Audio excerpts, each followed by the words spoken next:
हमारे ऊपर इतनी जापानीज दवाइयाँ असर नहीं करती हैं एकदम से, लाइक सारी दवाइयाँ इसमें से निकाल के, तो इसलिए आई थिंक इसकी ज्यादा हाइप है। जापान में जैसे लोग खुद हेल्दी रहते हैं ना, वैसे ये देखो ये पैप्स कहीं पे भी आ जाते हैं। एक ये हेडेक की दवाई है जो हमें ट्रैवल करते हुए किसी ने एडवाइस किया था। हमारी ऑलमोस्ट सारी मेडिसिन एक्सपायर है।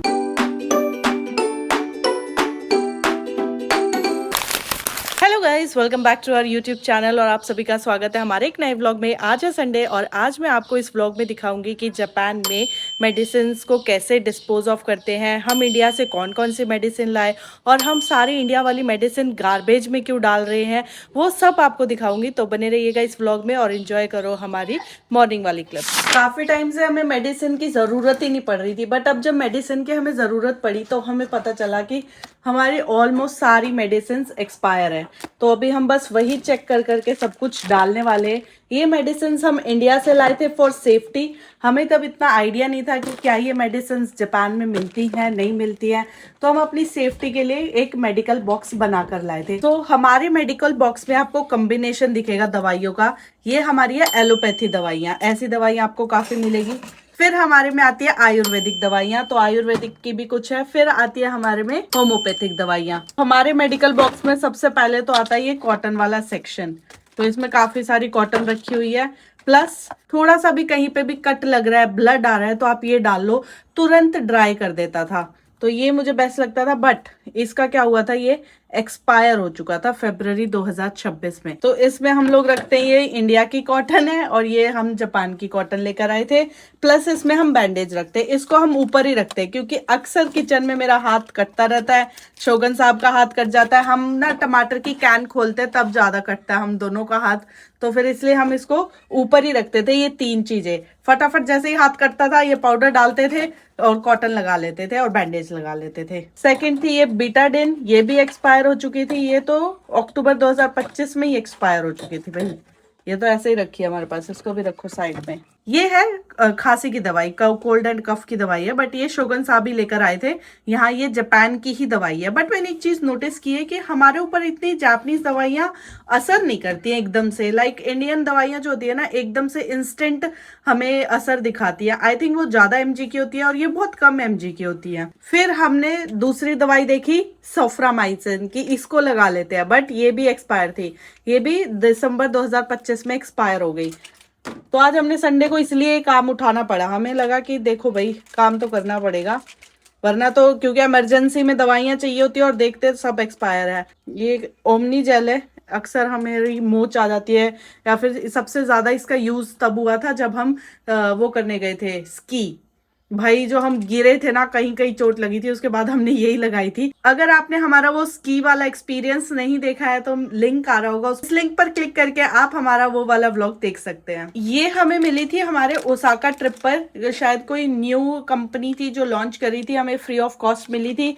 इसमें तीन चीजें हैं, एक तो आपने अगर ओवर ईटिंग कर लिया है, ओवर ड्रिंकिंग कर लिया है, या फिर आपका स्टमक डिस्कम्फर्ट हो रहा है, उसमें आप खा सकते हो। एक टाइम पे आपको 2 टैबलेट्स लेनी है, तो इन्होंने 4 टैबलेट दी है ऐसे, 2 टैबलेट नीचे हैं और 2 टैबलेट ऊपर है। नेक्स्ट आती है ये डोलो, ये तो हमने यूज ही नहीं किया, वैसे भी ये 29 में एक्सपायरी है। डोलो 650। एक चीज मैंने नोटिस की है कि जापान में ना ज्यादा mg की दवाइयाँ नहीं मिलती हैं। तो ये देखो कितना भंडार है दवाइयों का। इनमें से हमने कुछ दवाइयाँ तो ऐसी है बिल्कुल यूज भी नहीं कर रखी हैं, सारी की सारी ऐसे ही पड़ी है। ये सिर दर्द की है, ये तो कई पत्ते आए थे इनके, एक साथ 2 लेनी होती है, तभी इन्होंने यहाँ पे दे रखा है, ऐसे फाड़ के 2 ये क्या जापान वाली है क्या? ये भी जापान वाली है। लो इसको ना बाइंड कर दो एक में ताकि पता रहे। ये कौन सी है? ये वो है सिट्राजिन होगी। ये सिट्राजिन है। इसकी एक्सपायरी कब है? जैन 2026, ये भी एक्सपायर्ड है। नेक्स्ट मार्च 2026 जो भी है ये एक्सपायर्ड है। नेक्स्ट नेक्सोडोम, ये तो शोगन साहब अपने साथ ही रखते हैं, इनका सरदर्द बहुत ज्यादा होता है और इसके बिना इनका सरदर्द ठीक भी नहीं होता। एक बार इन्होंने जापान वाली दवाइयाँ ले ली, उसकी 4 टैबलेट्स लेनी थी, 25 mg की थी ना शायद वो। ये हाँ ये वाली दवाइयाँ थी। शोगन साहब का इससे बिल्कुल भी असर नहीं होता, इसी से असर होता है। तो इंडिया से ये तो हम पक्का लाते ही लाते हैं। ये किस चीज की है? आधी तो टैबलेट्स पता ही नहीं है। ये भी 2027 की है। वैसे तो ये बेसिक टैबलेट्स है, खाली पेट लेनी गैस की है ना। ये भी एक्सपायर हो रखे 2026। ये बुखार की है, मीजल्स वगैरह। ये हम ओडोमॉस लाए थे और ये भी शायद एक्सपायर है 2025। ये तो ठीक है होगा, है ना? ये क्या है? ये भी सिट्राजिन है ना? ये भी 2028। ये 2028। ये तो बची हुई है, अभी ली थी मैंने रिसेंटली। ये लो 2 टैबलेट। ये किस चीज़ के है?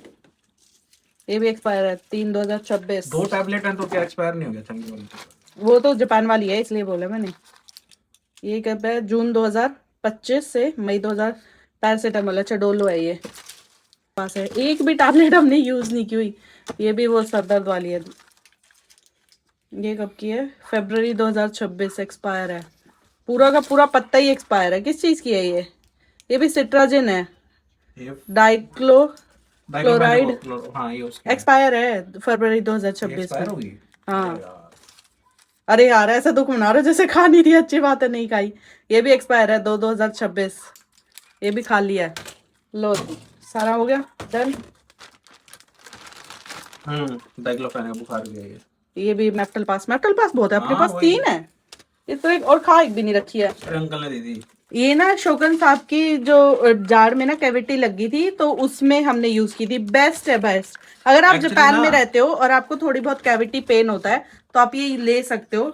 और इसमें कुछ भी नहीं है, लौंग का तेल है इसमें ज्यादा। हाँ, तो लौंग का तेल। और अच्छी बात ये, जापान देखो कितना कन्वीनियंट है। इन्होंने एक ये खुद से दे रखा है ये, क्योंकि इसमें क्या है ना, कॉटन वगैरह, ऐसे कॉटन का छोटा सा वो बना के, बोल बना के ऐसे इसको बंद कर लो। और बंद करके और उसको रखने के लिए भी इन्होंने स्पेसिंग दे रखी है। यहाँ पे आप कॉटन बोल रख सकते हो, यहाँ पे रख के ऐसे निकालने के लिए। हमने यूज कर लिया और इसलिए खा लिया उसको ये। डिप कर लो और जाड़ पे लगा लो। मतलब हर चीज की फैसिलिटी दे रखी है। ऐसा नहीं कि भाई कॉटन, जैसे कहीं आप ट्रिप पे जा रहे हो, इसको रख लो ऐसे करके बस। और जो अपने यहाँ कहते थे ना लौंग दबा लो दांत के बीच में, ये प्रॉपर लौंग का तेल ही है। तो ये दवाइयां हैं जो हमारी ओके हैं, जिसमें पेट दर्द, सर दर्द, बुखार और यही है बस, और तो कोई दवाई नहीं है। ये भी कॉटन है जो हम इंडिया से लेकर आए थे, इंडिया वाली कॉटन। साथ में हमने इसमें एक कैंची रखी हुई है और ये पट्टी है जो ये भी इंडिया से ही थी, जापान से हमने इसमें कुछ भी नहीं लिया है। एक्चुअली कहते हैं ना घर का डॉक्टर होता है तो ज्यादा दवाइयां लगती हैं। मुझे लगता है इसमें में भी ज्यादा आ गया। सोफ्रामाइसिन भी एक्सपायर्ड है। ये भी एक्सपायर्ड है। हाँ, आज मैंने सुबह लगाई थी ये वैसे। तभी तेरा पिंपल बड़ा हो गया। 2026। चलो जी, दोनों सोफ्रामाइसिन एक्सपायर हो गई क्या? सो ये कलेक्शन तो था हमारा एलोपैथी का। अब हम आपको दिखाते हैं आयुर्वेदिक का। आयुर्वेदिक में हमारे पास 3 ही है और मोस्टली कफ के लिए। ये भी कफ के लिए है, बहुत ही अच्छी है, तुरंत हील करती है। दूसरा ये हल्दी वाली है, ये भी कफ और इम्यूनिटी इन सब के लिए ही होती है। अगर आपके पेरेंट्स को शुगर है, दवाइयाँ लेते शुगर और भी बढ़ जाता है। इसमें 2 वर्जन आते हैं, एक शुगर फ्री वाला वर्जन आता है, आप वो ट्राई कर सकते हैं, बेस्ट है। आयुर्वेदिक हमारी एक भी एक्सपायर नहीं है। 27 है, ये भी 27 है, ये भी 27 है। तो इन तीनों को तो हम रखने वाले हैं। ये किस लिए है ये? कौन सी? ये कफ कोल्ड इम्यूनिटी बूस्टर इन सब के लिए है। अच्छा, लेकिन जब आपको पता है आपका गला खराब हो रखा है तो क्यों नहीं ले रहे हो इसको? क्योंकि मैं जापान वाली ले रही हूँ। जापान वाली नहीं यार, ये कर रही अरे है। ठीक है, ये भी ले ना, ये भी ले ले, वो भी ले ले, एक टाइम ही ले ले। ये आता है हमारा होम्योपैथिक का कलेक्शन जो हमें अंकल ने ऐसे पूरा पैक करके दिया था। एक्चुअली एक एक बॉटल होती है ना तो ये गिर जाती है, तो अंकल ने पूरे अच्छे से एक डब्बे में पैक करके दी थी। और आई डोंट थिंक सो कि हमने ये पिछले 2 साल में खोली भी है ना? ऐसी की ऐसी रखी है, एक भी यूज नहीं किया हमने। वैसे अच्छी बात है, भगवान ना करे हमें कभी कोई दवाई यूज करने का मौका मिले। पहली बात, ये तो हम काफी यूज करते हैं, इसे मैं किचन में ही रखती हूँ। ये कैंथ्रिस जेल है, जैसे ही हाथ जल जाता है फटाफट ये लगा लो, कभी आपको ये नहीं होगा, क्या कहते हैं उसको, फोड़ा, पानी का जो वो हो जाता है, हाँ बुलबुला सा हो जाता है, वो नहीं होगा। बेस्ट है। इन दवाइयों का ये बेनिफिट है कि ये थोड़ा लेट असर करती है बट धीरे धीरे असर करती है, आपके जो दूसरे बॉडी पार्ट्स हैं उनको नुकसान नहीं करती है। जैसे कि हम डोलो लेते हैं 650 mg, वो इंस्टेंट आपको उस टाइम तो रिलीफ दे देती है बट जो वो इफेक्ट डालती है आपके किडनी पर, लीवर पर, वो इफेक्ट हमें नहीं दिखता है। तो इन दवाइयों का ये बेनिफिट है। जब हम पहले यहाँ आ रहे थे तो हमें इतना आइडिया नहीं था कि ये सारी दवाइयाँ इधर मिलती हैं, तो एक मन में डर होता है ना कि इमरजेंसी होगी तो क्या करेंगे, इसलिए बेसिक सी दवाइयाँ हम लोग इंडिया से लेकर आए थे। तो ये हमारा मेडिकल बॉक्स हो गया रेडी। अब इसे हम अंदर रख देते हैं। इसमें वो होम्योपैथिक वाली कौन सी? ये होम्योपैथिक, ये भी और ये भी। एक्चुअली ये 2 डब्बे में नहीं आई ना, गिर तो नहीं जाएगी? कुछ नहीं गिरेगी, साइड में स्ट्रेट खड़ी कर देते हैं। तो अब हमने सॉर्ट तो कर लिया एक्सपायर नॉन एक्सपायर, बट अब इनको गार्बेज में फेंकने का भी एक प्रोसेस है। तो पहले आपको ये सारी टैबलेट्स जो है ना इसमें से रिमूव करनी है। आप डायरेक्ट ऐसी कैसी टैबलेट्स नहीं फेंक सकते हो।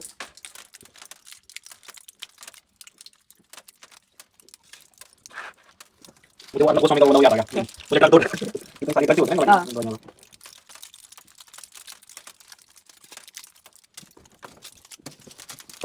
ना। सारी दवाइयाँ इसमें से निकाल कर ये हमें फेंकने हैं बर्नेबल में ही। तो इन सारी दवाइयों को हम डायरेक्टली ना इसमें नहीं डाल सकते हैं बर्नेबल गार्बेज में। हमें एक पेपर में फोल्ड करके डालनी है। इसे हम लोग फ्लश भी नहीं कर सकते हैं क्योंकि ये फिर एनवायरनमेंट को नुकसान पहुंचाती है एज पर द रूल्स। तो इसलिए अभी हम इसे एक न्यूज़पेपर में फोल्ड करेंगे। और बेटाडिन को भी हमें डायरेक्टली फ्लश नहीं करना है क्योंकि ड्रेनेज सिस्टम वगैरह में जाके इनके हिसाब से कुछ ना कुछ इफेक्ट हो सकता है। इसे हमें किसी पेपर या कॉटन के कपड़े पे डाल देनी है और फिर वो जब पूरा सोख लेगा वो कपड़ा हमें बर्नेबल गार्बेज में डालना है। ये लो सारी डाल दो।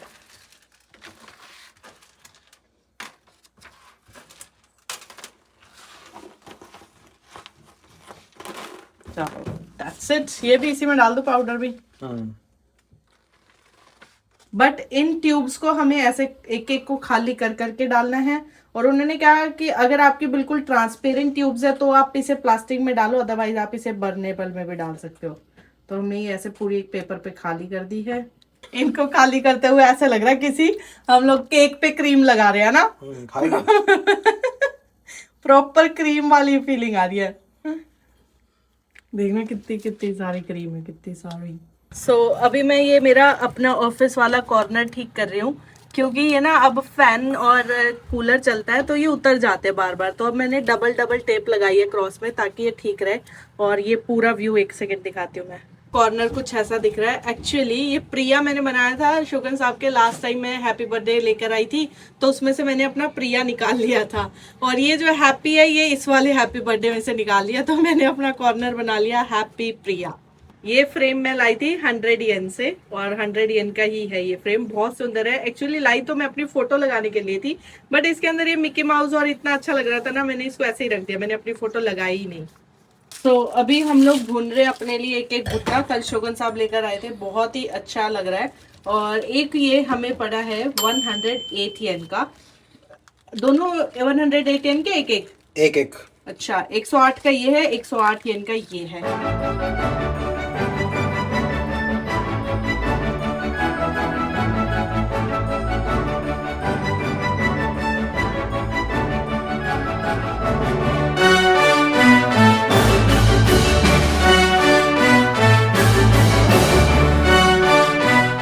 भैया एक भुट्टा कितने का दिया? मैडम 5000 का मिलेगा। जापान है ये। हंस कर रहे हो आप? भैया थोड़ा चीक चीक लगा लो ना भैया। मैडम 4999। सॉरी भैया, आप ही खा लो फिर तो। खा लूंगा मैडम, 2 दिन खा लूंगा तो।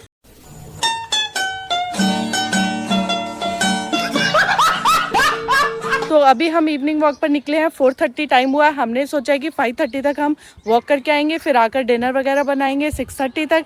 7 o'clock तक खाना पीना खा के और बढ़िया सी कोई मूवी देख के 9 बजे अपना दिन समाप्त कर देंगे। ये हमारी प्लानिंग है बट होता नहीं है, अक्सर 10-11 बज ही जाते काम करते करते। बात करूँ अगर वेदर की तो आज वेदर बहुत ही अच्छा है। थोड़ी सी ह्यूमिडिटी का लेवल अब बढ़ता जा रहा है। अभी आपको दिखाती हूँ आसमान का हाल क्या है। तो आसमान में काले बादल छाए हुए हैं और नेक्स्ट हाफ एन आवर में बारिश हो जाएगी। मतलब हम बाहर आए और भगवान बारिश ना करे, ऐसा हो ही नहीं सकता।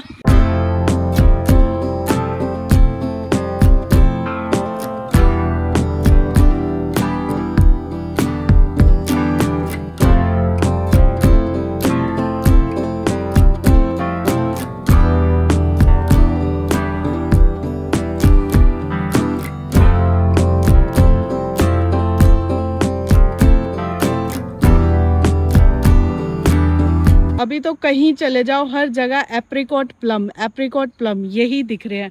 देखो कितना छोटा सा पेड़ है, इसका भी इतना फल है और ये झड़ गया है। आज हम लोग आए हैं नए पार्क में। जापान में जैसे लोग खुद हेल्दी रहते हैं ना, वैसे ये लोग प्लांट को भी हेल्दी रखते हैं। और प्लांट को हेल्दी रखने के लिए टाइम टू टाइम इसकी कटिंग करते रहते हैं। इससे दो चीज़ होती है, एक तो प्लांट हेल्दी रहता है, जो वीक स्टेम होती है वो कट जाती है। दूसरा, इस पूरे प्लांट की ब्यूटी बनी रहती है। एक होता है ना प्लांट कहीं से भी उग रहा है, तो वो चीज़ नहीं होती है, एक स्पेसिफिक शेप दी जाती है हर प्लांट को। अभी क्या है ना, ये देखो, अगर आप यहाँ से पूरा ध्यान से देखोगे तो ये पूरा का पूरा एरिया काट रखा है। और काटने के बाद इन्होंने क्या कर रखा है, यहाँ पे अगर आप देख रहे हो ग्लू टाइप का आपको दिखेगा। बेसिकली ग्लू नहीं है ये, एक मतलब जैसे हमारी कोई दवाई लगाते हैं ना, जैसे कुछ कट जाता है तो उसके बाद दवाई लगाते हैं, क्यों, इन्फेक्शन ना हो। उसके बाद अगर यहाँ पे दवाई नहीं लगाई तो क्या होता है कि पेड़ में ना यहाँ से सूखने लग जाएगा और ये पूरा का पूरा पेड़ ड्राई हो जाएगा।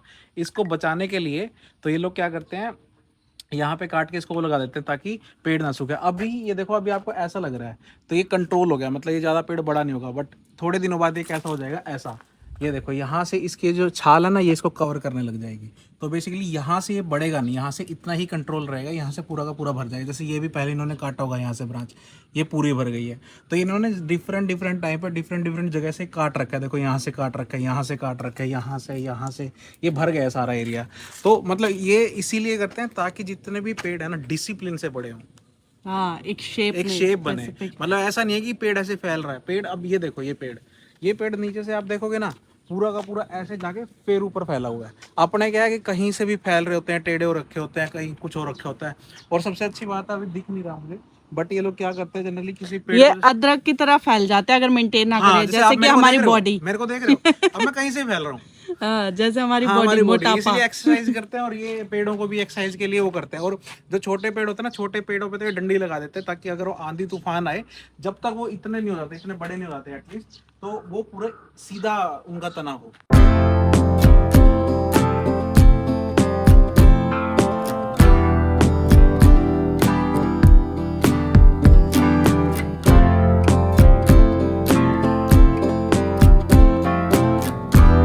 ये देखो, ये पैप्स कहीं पे भी आ जाते हैं। आपको किसने बुलाया यहाँ पर? मलाइका मैम जल्दी आपको आओ। किसने बुलाया? आपको मलाइका मैम, किसने जल्दी आओ। बताया मैं जापान आई हुई हूँ?